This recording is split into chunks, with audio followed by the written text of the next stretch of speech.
मैं डॉक्टर प्रेमलता गांधी इतिहास शिक्षण के लिए शिक्षण विधियों प्रौद्योगिकियों का कैसे उपयोग किया जा सकता है उसके लिए चर्चा करूँगी।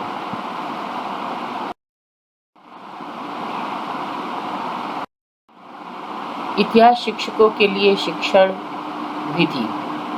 सबसे पहली विधि हमने यहाँ पर काम में लेने का प्रयास किया है वो है प्रौद्योगिकी का जानबूझकर उपयोग करना।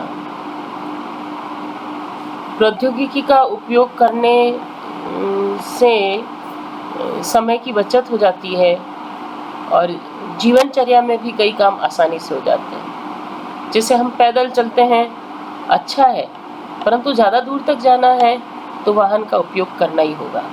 उसी प्रकार हम लिख कर याद करते हैं तो बहुत अच्छा याद हो जाता है, स्मृति में रहता है, लेकिन हम ज़्यादा नहीं लिख सकते, इसलिए हमें इलेक्ट्रॉनिक उपकरणों का सहारा लेना पड़ता है। अतः इतिहास शिक्षकों को भी अपने अधिगम के दौरान प्रौद्योगिकी का सहारा लेना ही पड़ता है। प्रेरणा के लिए कहानियों का उपयोग करना। कहानियों का उपयोग आयु स्तर के अनुसार करना होता है कि बालक की आयु किस स्तर की है, ताकि उनको उस प्रकार की कहानी सुनाकर शिक्षण कार्य किया जा सके। इतिहास एक जीवित पुस्तक है, उसको जीवंत बनाना इतिहास के अध्यापक के हाथ में है। वह कहानी का चयन आयु वर्ग के अनुसार कर सकता है और उसमें कहानी सुनाकर भी कर सकता है।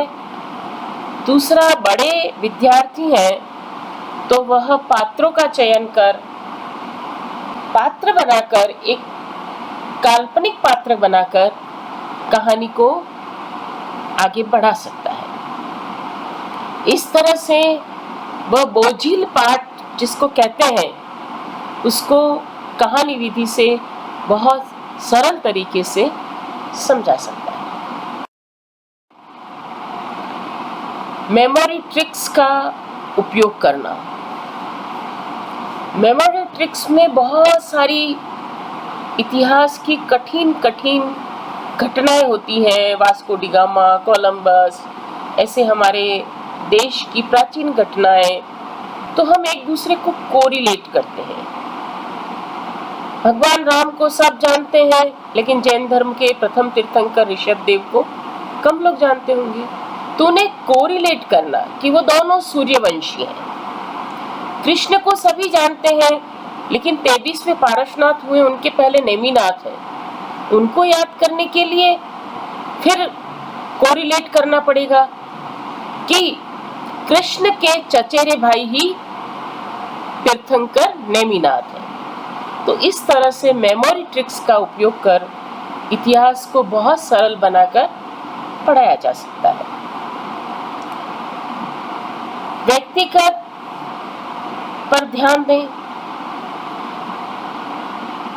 अब जैसे हमें कई चीजें पढ़ानी है, लेकिन उसको पढ़ाने के लिए व्यक्तिगत तौर पर हमें ध्यान देना है, क्योंकि इतिहास तो स्वयं द्विआयामी नहीं है।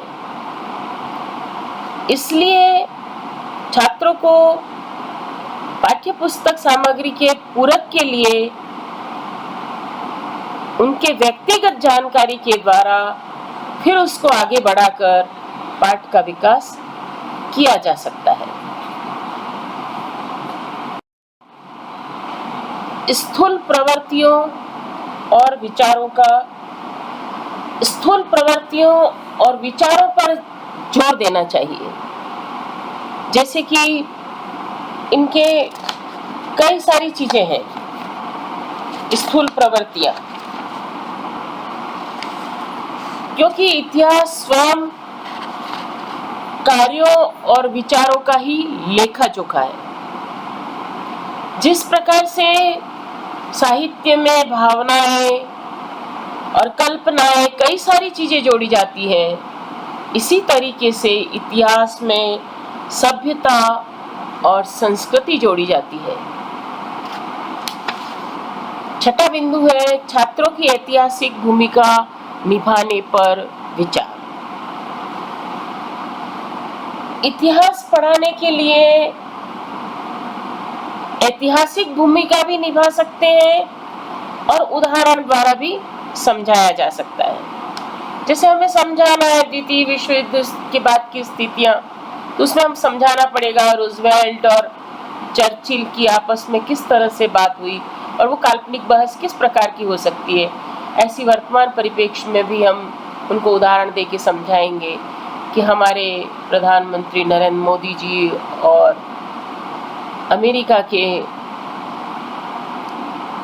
आका जो भी हैं, उनसे किस प्रकार से आपस में उनकी वार्तालाप होती है, उसको काल्पनिक तौर पर आप कहकर समझाइए।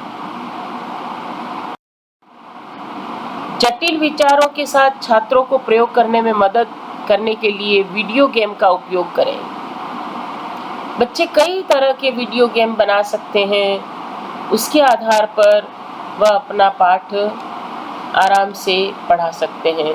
जैसे मिलान का बना दिया, कौन सी घटना किस सम्राट के समय में हुई, कौन सा साम्राज्य किस सम्राट का है, कौन सी सभ्यता संस्कृति किस नदी घाटी पर बसी हुई है। इस तरह के वीडियो बनाकर और उनसे मूल्यांकन भी किया जा सकता है और पढ़ाया भी जा सकता है। जटिल विचारों और उनके पैटर्न और उनके संबंधों को प्रदर्शित करने के लिए अवधारणा मानचित्र का उपयोग करें। कंसेप्ट मैपिंग, एक बालक के मन में एक चित्रण हो जाना चाहिए कि यह घटना इस तरीके से घटित हुई है। धन्यवाद। मैं डॉक्टर प्रेमलता गांधी